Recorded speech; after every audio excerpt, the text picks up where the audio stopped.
日本時間5月9日、米国時間5月8日、シカゴ、ホワイトソックスの村上宗隆が再び全米を沸かせた。シアトル、マリナーズ戦で放った15号本塁打は、逆方向へ突き刺す豪快な一撃。強い向かい風を切り裂いた打球に、実況席も、本物のパワーだ、と騒然となった。村上はこれで、シリーズ初戦での本塁打を8シリーズ連続で記録。1987年のエディ・マレーに並ぶ歴史的記録となり、アーロン・ジャッジとの本塁打王争いも続いている。番組内では、米解説者マーク・デローサやオジー・ディーエンらが村上を徹底分析、頭が全くぶれない、準備力が異常、と絶賛し、逆方向への長打力や圧倒的なバットスピードを高く評価した。さらに、複数球団が契約を見送っていた事実も紹介され、日本時代の実力を正しく理解できていなかった、との声も上がった。ホワイトソックスが2年$3400万で獲得した村上は、今や、球界最大の掘り出し物、とも呼ばれている。試合後、村上は、毎日の準備を変えず続けることが大切、と冷静に語った。怪物スラッガーの進化は、まだ始まったばかりだ。この後、番組では村上の打撃分析やインタビュー映像が続く。ぜひ最後までご覧いただきたい。White Sox baseball on CHSN is brought to you by Wintrust. Different approach, better results. Well, the White Sox are back home after a 3-3 road trip out west. Certainly some good baseball for the Sox. Might have left one on the table, but all in all, some solid stuff for the Sox as they return home to face the Mariners. A good ball club in their own right, though under 500. They've got World Series aspirations. Sox are looking to keep them off track as we start a 3-game series here tonight. Let's get you set up for the pitching matchup tonight. Should be a good one on the way. On paper, this is certainly a solid one. Sean Burke has been off to a really good run over the last 3 starts. A great walk rate, one of the 10 best in baseball. Emerson Hancock is as good as they get. 14 strikeouts, a career high in his last outing. Welcome into the ballpark, everybody. Great to have you with us here on a beautiful Friday night All Access. We've got all the access planned for you. Brooke Fletcher's going to bring you a bunch of it. She was on the West Coast trip and you saw this team play some pretty decent baseball. So for more, here's Brooke. Yeah, Connor, well, when we talked to Will Venable, he said he just loved how this team just really came together out on the West Coast, and from the way they communicated to the way that they trained, everybody just really understanding their roles. And when you look at a successful team, that's the perfect recipe. Now it's about how they come back and compete here at home in this series versus the Mariners. Let's get to the series setup, Connor. Here's that man creating all the buzz to start this season for the White Sox, Munetaka Murakami. 14 home runs this season. Steve, the numbers he's on pace to do this year, ridiculous. 61 home runs, 123 runs batted in, and 123 walks if he keeps up this pace. In the air to left field, Rosarena at the wall. Get out! Murakami setting off the fireworks here on Friday night. And the fans are loving the early home run, 1-0 Sox lead.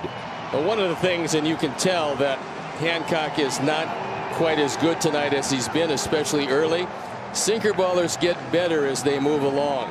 But the first 2 guys have hit the ball in the air, and for Murakami, with the wind blowing straight in from center field, meaning it should knock that ball down, gives you an idea just how strong he is.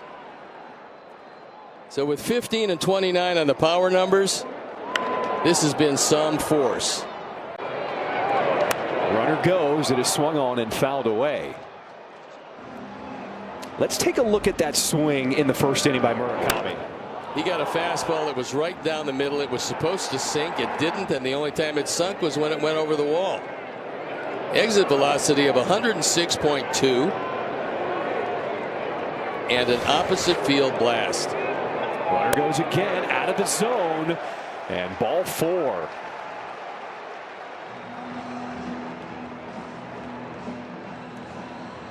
Colson Montgomery, bases loaded, slashes this one left center. It's going to get down and get past Rodriguez in center. 1 run scores. Antonacci's waving everybody in. 3-run score as Montgomery clears the bases. We are tied in the 3rd, and the rate is fired up.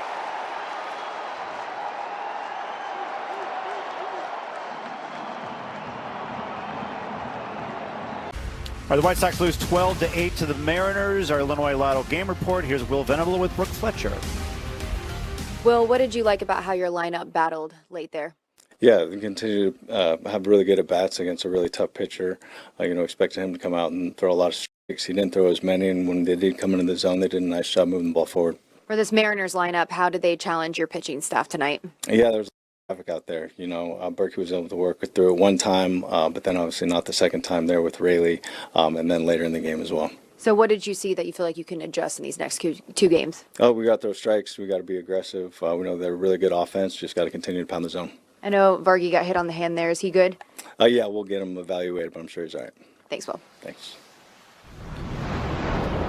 Yeah, I'm just looking at the offense for the Mariners. I mean, that is a dangerous offense. When your number 7 hitter, didn't Creedy used to bat 7 sometimes? 7, yes. Yeah, I mean, 7 RBIs for Luke Rayleigh. Like, that's... Bless. What's that? The bless. Yeah. 7, you didn't expect that. Well, a lot of people believe in the 7 hitter. It's like the second, third, fourth hitter in the game. A lot of people believe that. Oh, well, he made the White Sox pay here today. White Sox give up 4 home runs. There was a grand slam and a 3-run homer by Rayleigh, and then the 3-run homer by Josh Naylor. Jesse Rogers from ESPN wrote a great article about Munetaka Murakami. He spoke with other teams, other front offices that were either looking to sign him or at least going down the road of possibly signing him, and how they swung and missed not bringing Murakami in, much to the delight of the White Sox. I had a chance to speak with Jesse Rogers before the game, and here's a little more on what he found when he did some research on what happened with Murakami. They're kicking themselves in their butt. Let's face it, because they passed on him. Many teams did. The San Diego Padres were the one team that really liked him but didn't have the money to spend. The Sox outbid the Padres, so that's good news on the Sox front. But we're talking about the Mets and the Red Sox and the Angels and the A's. A lot of teams passed on him for various reasons. Mostly they misscouted him and misunderstood him and his desire and his drive and all these things. And I think they actually misunderstood what was going on in Japan a little bit. Some guys admitted that to me as well. So I think it was really eye-opening to talk to other teams, and especially the Diamondbacks who faced him. He went 7 for 15 against them. And boy, those pitchers, I mean, it's hard to give another player praise on another team, but they couldn't do anything but give him praise. And it was an eye-opening experience for those guys.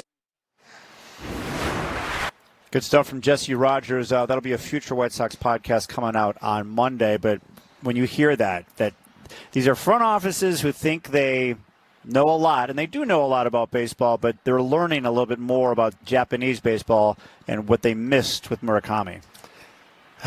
Chuck. You've been saying a lot of the same stuff. You can say it again. You know what? Because I say, listen, when you play with the national team, the WBC, you had to be somebody. In Japan, they go, hey, what's your name? So-and-so. Can you play with us? No, that's a big competition, big names, people. They're not going to just pick whatever they have. In that kid was in the team, and for a reason. That's easy as that. All those guys try to overthink about baseball. They just, I don't know. They used a lot of analytics to decide, hey, he cannot do what he did over here. And one thing that Chris Getz said in that article, he's like, you don't always know the DNA in the guy's heart. How much does this guy want to be great here and prove that he's great? And what we're finding out is there's so much more to Murakami than just, he can hit home runs. He's someone who wanted to put in the work. He's not just going to show up and go, hey, I was doing this in Japan, I'll do it over here. No, he's like, okay, I'm going to adjust to major league pitching. And I'm going to show that I'm so much more than what people thought I was. There was speculation he would get a $100 million contract. The Sox got him for 2 years, $34 million. There's one thing about it, it's a funny thing, because a lot of people say he cannot hit fastball 98. He cannot hit a good breaking ball. I want to ask those scouts, general managers, people, baseball people, who hit 98? Who hit good breaking balls? Most players can't. That's easy. Wait a minute. Well-located fastball at 98. You're not hitting that. I don't know. People so overrated the owners got to open their eyes, put attention to that. The owners, because sometimes owners get the money and all of a sudden they got a bunch of crazy people do whatever they want, think they know more baseball than they should be. But there's two things I signed that guy. He's MVP of the league. He's 56 on wrong in Japan. He's 56 on wrong in Winter League in Venezuela. Yeah. He's in Japan with a group of guys. A lot of guys signed to play big league games in the United States. Run. Everybody's wrong about it. Because I was the owner. I find out. I say, hey, you went to see Murakami? Yes. Why you not signing? Get out of here. Pack all your stuff and leave. Yeah. By the way, all those home runs we showed, I think, were all at night. So he's got 10 home runs at night, and I think 5. I went to Murakami. We got to put you in bed early. No, I don't know why people can record for that. I don't know why. That maybe next couple of day games hit home runs. All right, we'll find out on Sunday when there's a day game. Let's hear from Munetaka Murakami, who homered again here tonight, his 15th of the season. When Chris was saying Chris Getz was saying before the game about he expects you to get better even as the league adjusts to you. Do you, with your work ethic, with the way you're focused, the way you approach, do you feel the same way that you see more in you as the year goes on? 月チームの方からシーズンを通してどんどんより上達していくっていう風な言葉をもらってるんですけれども、それについてはどう思われますか？入団会見の時にね、言った通り毎日同じ準備して目の前の壁というか一つずつ乗り越えていくことがすごく大事だと思ってますし、それを約束したのでそれは続けていけたらなと思いますけど。Obviously, in the first conference meeting that I held, I told the media that I'll be working every single day to get better and try to reach the next level. So I hope I can keep my promise and keep moving forward. You've homered in the first game of the last, I want to say, 8 series. Is there something to that? 今ホームランで8カード連続ホームランを打たれたんですけども、それについてはどう思われますか？いやこういう調子というか、あまりいい時も悪い時もこの準備をしっかりして挑むことが大切だと思ってますし、これをしっかり続けていきたいなと思ってます。During the season, there's always good and the bad, ups and downs. So, whatever, it doesn't really matter what the results is, but to prepare each day in the same, let's say, routine and prepare myself for the game is what's mostly important. During your preparation, do you use the opposite field much, and are you concentrating on that, knowing that some pitchers are going to try to work them outside? 準備のところにあたって逆方向に打つ意識であったりとか、そういったところを意識しながら練習されることはありますか？その準備じゃなくてもっと前のところの準備が僕は大切だと思っているので、バットを振るということは毎日やることですし、その前の段階でいろんな準備があるので、そこじゃなくその前の準備がもっと大切かなと思います。It's not just hitting the opposite way. It's more the overall routines and overall preparation before hitting it anywhere. That's really essential for me. So I'll keep, doing that every single day to get better. 今回も最後までご視聴いただき本当にありがとうございました。動画の内容を楽しんでいただけたでしょうか？もしよろしければチャンネル登録と高評価をお願いいたします。皆さんの応援が今後の動画制作の大きな励みになります。それではまた次回の動画でお会いしましょう。